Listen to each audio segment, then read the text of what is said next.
My channel கேம் டிஎஸ் mister தண்டச்சோறு. இன்னைக்கு நம்ம எங்கே வந்திருக்கோம் அப்படின்னு பார்த்தீங்கன்னா, இது வரைக்கும் நம்ம சேனலில் வந்து பிரியாணி ஸ்ட்ரீட் ஃபுட் அப்படின்னு சொல்லிட்டு வீடியோஸ் வந்து நம்ம பார்த்தாச்சு. நம்ம ஒரு டிஃப்ரெண்ட்டான ஒரு கான்செப்டில் வீடியோ எடுக்கலாம் அப்படின்னு சொல்லிட்டு நாட்டுக்கோழி பண்ணைக்கு தான் வந்திருக்கோம். எங்கே அப்படின்னு கேட்டிங்கன்னா, ஜெயங்கொண்டம் பக்கத்தில் ஸ்ரீமுஷ்ணம் கடலூர் மாவட்டத்துக்கு தான் வந்திருக்கோம். என்ன ஸ்பெஷல் அப்படின்னா, ஒரு 300க்கும் மேற்பட்ட ஒரு நாட்டுக்கோழிகளை வந்து வளர்த்துட்டு இருக்காங்க. இங்கே ஸ்பெஷலாக பார்த்தீங்கன்னா எல்லாம் இயற்கை சார்ந்த உணவுப் பொருட்கள் கொடுத்து வந்து இந்த நாட்டுக்கோழிகளை வந்து ஒரு நபர் வந்து வளர்த்துட்டு இருக்காரு. இங்கே ஸ்பெஷலாக பார்த்தீங்கன்னா 300க்கும் மேற்பட்ட நாட்டுக்கோழிகள் வந்து இங்கே இருக்குது அவைலபிளாக. ஸோ எல்லாமே வந்து ஒரு தோட்டம் மாதிரி ஒரு பண்ணை மாதிரி வச்சு இவங்க வந்து ரன் பண்ணிட்டு இருக்குங்க. ஸ்பெஷலாக நம்ம சொல்ல போனோம் அப்படின்னா, ஒரு ஐடி கம்பெனியில் நல்ல ஒரு ப்ரொஃபஷனலில் ஒர்க் பண்ண இவர் பார்த்தீங்கன்னா இந்த கொரோனா காலகட்டத்தில் சம்பளமே நிறைய கம்பெனிகளில் கொடுக்காததுனால பார்த்தீங்கன்னா இங்கே ஃபுல் டைமாக வந்து நாட்டுக்கோழி பண்ணை வந்து நடத்திக்கிட்டு இருக்காரு. இவர் பார்த்தீங்கன்னா நம்ம சேனலோட ஒரு சப்ஸ்கிரைபர். ஸோ அதனாலே வந்து ஸ்பெஷலாக நம்ம வந்திருக்கோம். ஸோ எங்கன்னு பார்த்தீங்கன்னா சென்னையிலேருந்து ஸ்ரீமுஷ்ணம் வந்து இந்த ஜெயங்கொண்டம் பக்கத்தில் இருக்கிற ஸ்ரீமுஷ்ணம் வந்து நம்ம வந்து வீடியோ எடுக்க வந்திருக்கோம். ஸோ எல்லாமே உங்களுக்கு ஏதாவது டிஃப்ரெண்ட்டான கான்செப்டில் கொடுக்கணும் அப்படின்னு சொல்லிட்டு தான். இந்த கொரோனா காலகட்டத்தில் நிறைய பேர் வந்து விவசாயத்துக்கே மாறிட்டாங்க. ஸோ விவசாயம் பண்ணணும் அப்படின்னு சொல்லிட்டு களத்தில் இறங்கிட்டாங்க. ஸோ அதில் ஒரு நபர் தான் இவர். இந்த ஆரோக்கியம் நாட்டுக்கோழி பண்ணை குறைந்த முதலீட்டில் அதிக லாபம் வந்து எடுத்துகிட்டு இருக்கிறதா சொன்னார். ஸோ எல்லாமே நம்ம வந்து கேட்டு தெரிஞ்சுக்கலாம். அதுவும் நீங்கள் ஒரு புதுசாக ஒரு நாட்டுக்கோழி பண்ணை வைக்கணும் அப்படின்னா ஸோ எந்த மாதிரியான ஒரு இடத்துல வைக்கலாம், ஸோ எவ்வளோ அமௌண்ட் தேவைப்படும், எல்லா டீட்டெயிலும் நம்ம வந்து இவர்கிட்ட வந்து நம்ம கேட்க போகிறோம். ஸோ வாங்க, இந்த வீடியோ ரொம்ப உங்களுக்கு யூஸ்ஃபுல்லாக இருக்கும் அப்படின்னு நினைக்கிறேன். இந்த டைமில் நீங்கள் பிஸ்னஸ் பண்ணணும், ஏதாவது ஒரு பிஸ்னஸ் பண்ணணும் அப்படின்னு நினச்சிங்கன்னா கண்டிப்பாக இந்த நாட்டுக்கோழி பண்ணை வீடியோ உங்களுக்கு ரொம்ப ஹெல்ப்ஃபுல்லாக இருக்கும் அப்படின்னு நினைக்கிறேன். இந்த வீடியோவை கடைசி வரைக்கும் ஸ்கிப் பண்ண பாருங்கள். ஸோ வாங்க வீடியோக்குள்ளே போகலாம்.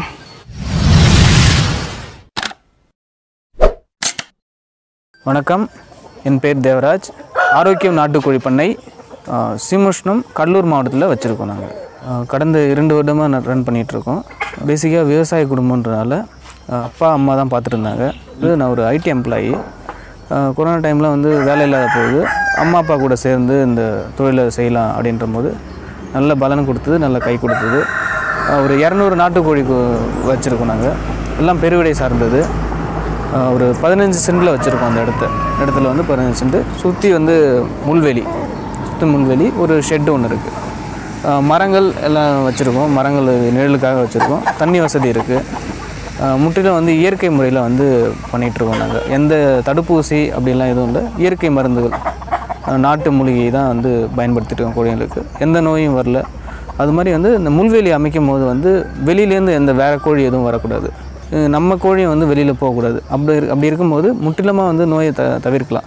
ஏன்னா வெளியிலேருந்து ஒரு கோழி வந்து நோயோடு உள்ளே வருதுன்னா இங்கே இருக்க எல்லா கோழியுமே பரவி எல்லாமே இறந்து போயிடும். அது மாதிரி நம்ம கோழி வச்சுருக்க கோழி வெளியில் போயிட்டு வந்துட்டு இருந்ததுன்னா வெளியில் இருக்க கோழிகிட்டேருந்து நோய் பரவி நம்ம இங்கே உள்ளே வரும்போது நோய் பரவிடும். அதை தவிர்க்கிறதுக்காக தான் முள்வெளி வந்து அமைச்சு கோழி வளர்க்குறது. பிஎஸ்சி முடிச்சிருக்கேன் நான், ஐடி ஃபீல்டு. இப்போ இந்த கொரோனா டைமில் வந்து நமக்கு வந்து வேலை கொஞ்சம் தடைப்பட்டதுனால ஆல்ரெடி 2 வருஷத்துக்கு முன்னாடி பண்ணிட்டு இருந்த பிஸ்னஸை திரும்பவும் எடுத்து முழு நேரமாக பண்ணணும் அப்படின்ற ஒரு ஆர்வத்தில் வந்து பண்ணிகிட்ருக்கேன். இந்த கொரோனா டைமில் வேலை இல்லாத டைமில் எனக்கு இந்த என்னுடைய வேலை இல்லாத நேரத்தில் என்னுடைய வீட்டில் பண்ணிகிட்டு இருந்ததை 3 நேரமாக பண்ணிகிட்ருக்கேன்.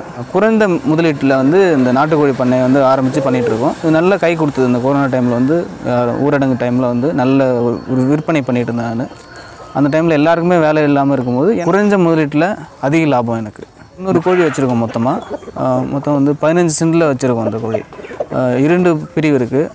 பெருவிடை ஒரு 200 கோழி, சிறுவிடை வந்து 100 கோழி. 15 சென்ட் போதுமானது. இது வரைக்குமே வந்து எந்த நோயும் தாக்கலை, எந்த ஒரு இழப்பும் இல்லை எங்களுக்கு. நாங்கள் வந்து இந்த நாட்டுக்கோழிகளுக்கு வந்து எந்த தடுப்பூசி அந்த எதுவும் இல்லை. ஃபுல்லாக வந்து இயற்கை முறையில் தான் பண்ணிகிட்ருக்கோம். இயற்கை முறையில் பண்ணும்போது நமக்கு வந்து செலவு கொஞ்சம் கம்மியாகும். புதுசாக வந்து கோழி பண்ணை ஆரம்பிக்கணும் அப்படின்னு நினைக்கிறவங்களுக்கு எவ்வளோ இடத்துல வந்து எத்தனை கோழிகள் வளர்க்கலாம், அதுக்கு என்னென்னலாம் நம்ம வந்து வாங்குற மாதிரி இருக்கும், அதை பற்றி கொஞ்சம் தெளிவாக சொல்லுங்கண்ணே. புதுசாக கோழி வளர்க்கணுன்னு ஆசைப்படுறவங்க ஒரு 5 சென்ட் போதுமானது. 50 கோழிகள் வளர்க்கலாம். அதுக்கு வந்து முள்ளுவேலி தேவைப்படும். டைமண்ட் அந்த ஃபென்ஸ் அப்படின்னு சொல்லுவாங்க. ஒரு சிறிய அளவிலான வந்து ரொம்ப செலவு கம்மி பண்ணணும்னா கீத்து கொட்டாய் கூட பண்ணிக்கலாம். இல்லைனா கொஞ்சம் நல்லபடியாக பாதுகாப்பாக இருக்கணும்னா ஷெட்டை அமைச்சிக்கலாம். 50 கோழின்னா வந்து தீவனம் அதிகமாக செலவு ஆகாது. நம்ம வீட்டில் இருக்கிற அரிசி, கம்பு, அது எது விலை கம்மியாக கிடைக்குதோ, அந்த சீசனில் எது விலை கம்மியாக கிடைக்குதோ அதை வந்து நம்ம போட்டு யூஸ் பண்ணிக்கலாம். ரொம்ப அதிகமாக தீவனம் அதிகமாக வந்து நம்ம செலவு பண்ண தேவையில்லை. பருவ காலங்களில் இந்த கோழிகளுக்கெல்லாம் வர நோய்களெல்லாம் எப்படி வந்து நீங்கள் மேனேஜ் பண்ணுறீங்க? அதுலேருந்து எப்படி இந்த கோழிகளெல்லாம் நீங்கள் வந்து பராமரிச்சுட்டு வந்துட்டு இருக்கீங்க?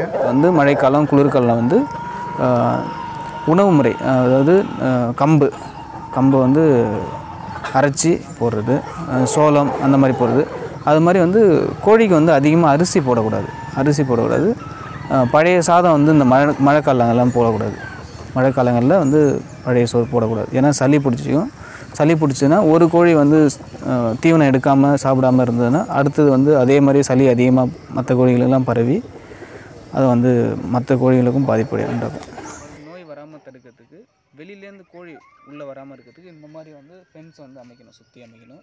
வந்து உள்ளே வரக்கூடாதுன்னா வெளியில் இருக்கிற கோழி நோயோடு இருக்கும்போது உள்ளே வந்து நம்ம கோழியோடு சேர்ந்தோன்னா இங்கே இருக்க 100-200 இருக்கிற கோழியை வந்து சுத்தமாக ஒன்றுமே இல்லாமல் எல்லாமே இறந்துடும். அந்த மாதிரி அது மாதிரி நம்ம கோழியும் வந்து வெளியில் போகக்கூடாது. வெளியில் போயிட்டு நோய் எடுத்துகிட்டு வரக்கூடாது. தீவனம் அந்த மாதிரியான இது போடணுன்னு அவசியம் இல்லை. இது மாதிரி முருங்கை இலையும் நல்லா சாப்பிடும் நாட்டுக்கோழிங்க.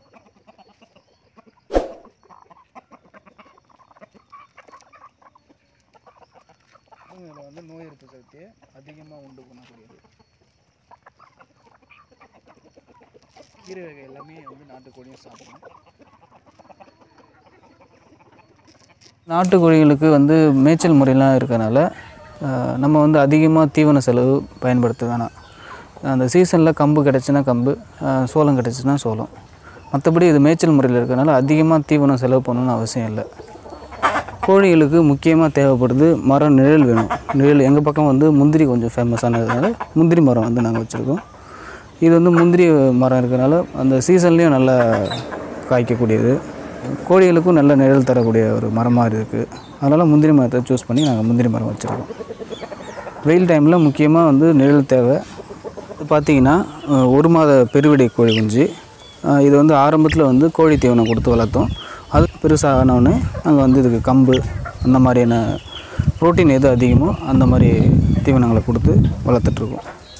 சோளம் வந்து ப்ரோட்டீன் அதிகம், சோளம் கம்பெல்லாம் ப்ரோட்டீன் அதிகம், சீக்கிரமாக வளரும். இது வந்து பெருவிடையை சார்ந்தது, 2 மாத கோழி குஞ்சு. இதுக்கு வந்து ஸ்டார்டிங்கில் வந்து கோழி தீவனம் தான் கொடுத்தோம். அதுக்கப்புறம் கம்பு சோளம் எளிமையாக கிடைக்குதோ அதை வந்து இதில் கொடுத்துட்ருக்கோம். என் பேர் மேக்லின். நான் வந்து அரியலூர் மாவட்டத்திலேருந்து வரேன். இங்கே வந்து பெருவிடை கோழி குஞ்சுகள்லாம் இருக்குது. இதெல்லாம் கொஞ்சம் தரமாக நல்லா இருக்குது. இங்கே நான் 15 கோழி குஞ்சு வாங்கிட்டு போனேன். 15மே நல்லா தரமாக தான் இருக்குது. எந்த ஒரு பாதிப்பும் எதுவுமே இல்லை. இப்போ வந்து ஒரு 5 வாங்க வந்திருக்கோம். ஆரோக்கியா பண்ணை இங்கே வந்து நல்லா இருக்குது. இங்கே எல்லாமே தரமாக நல்லா கொடுக்குறாங்க. எல்லாமே 1 month chicks, 2 month chicks அது மாதிரி இருக்குது. எல்லாம் நல்லா இருக்குது வாங்கி வளர்க்குறதுக்கு. வெளியில் பார்த்தீங்கன்னா 350 ரூபாயிலேருந்து 400 வரைக்கும் உயிர் கோழி வந்து விற்றுட்ருக்காங்க. ஆனால் எங்கள்கிட்ட வந்து கொஞ்சம் கம்மியான விலையிலாம் கொடுத்துட்ருக்கோம். உங்களுக்கு எவ்வளோ கோழி தேவைப்பட்டாலும் நீங்கள் நேரடியாக எங்கள் பண்ணைக்கு வந்து வாங்கிக்கலாம். இந்த வீடியோ கீழே வந்து எங்களுடைய கான்டாக்ட் நம்பர் இருக்குது. இதை வந்து நீங்கள் தொடர்பு கொண்டுகிட்டு எப்போ வேணால் நீங்கள் வரலாம். ஒரு நாள் கோழி குஞ்சு ஒரு 100 கோழி குஞ்சு 6000 ரூபாய்க்கு வாங்கினா அது ஒரு 3-4 மாதத்துலேயே நல்ல வளர்ச்சி, ஒரு 1.5 கிலோ 2 கிலோ வளர்ச்சி அடைஞ்சிடும். அது மேக்ஸிமம் 40-45ஆயிரத்துக்கு விற்பனை செய்ய முடியும். அந்தளவுக்கு இதில் வந்து நாட்டுக்கோழியில் லாபம் பார்க்கலாம். நம்ம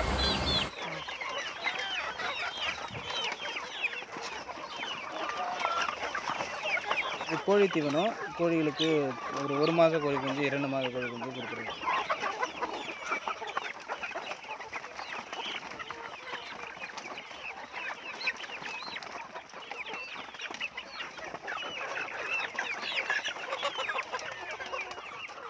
ஸோ ஒரு வழியாக பார்த்தீங்கன்னா நம்ம ஜெயங்கொண்டம் பக்கத்தில் இருக்கிற ஸ்ரீமுஷ்ணத்தில் இருக்கிற இந்த ஆரோக்கியம் நாட்டுக்கோழி பண்ணையில் வந்து ஸோ என்ன மாதிரியான நாட்டுக்கோழி பண்ணை வந்து ரன் பண்ணிகிட்டு இருக்காங்க எல்லா விஷயத்தையும் வந்து டீட்டெயில்டாக கேட்டுட்டோம். இந்த மாதிரியான காலகட்டத்தில் நீங்களும் வந்து புதுசாக ஒரு பண்ணை வைக்கணும் அப்படின்னா ஸோ உங்களுக்கு இருக்கிற இடத்துலையே வந்து நீங்கள் ஈஸியாக கம்மியான நாட்டுக்கோழிகளை நீங்கள் வந்து வளர்த்து ஈஸியாக உங்களுடைய வருமானத்தையும் வந்து இன்க்ரீஸ் பண்ண முடியும். கம்மியான முதலீட்டில் அதிக லாபம் பெறணும் அப்படின்னா வீட்டில் இருக்கிற இடத்துல நீங்கள் வந்து ஒரு பண்ணை மாதிரி வந்து ரெடி பண்ணி அதிலே நீங்கள் வாங்குகிற நாட்டுக்கோழிகளை எல்லாத்தையுமே நீங்கள் வளர்க்க முடியும். உங்களுக்கு வந்து நாட்டுக்கோழிகள் வேணும் அப்படின்னா ஸோ இவருடைய கான்டாக்ட் நம்பர் அண்ட் அட்ரஸ் வந்து கீழே டிஸ்கிரிப்ஷனில் கொடுக்குறேன். ஸோ நீங்கள் கான்டாக்ட் பண்ணி ஸோ எவ்வளோ கோழிகள் வேணுமோ நீங்கள் வந்து வாங்கிக்க முடியும். குறைந்த விலையில் வந்து தரமாக வந்து கொடுக்குறாரு.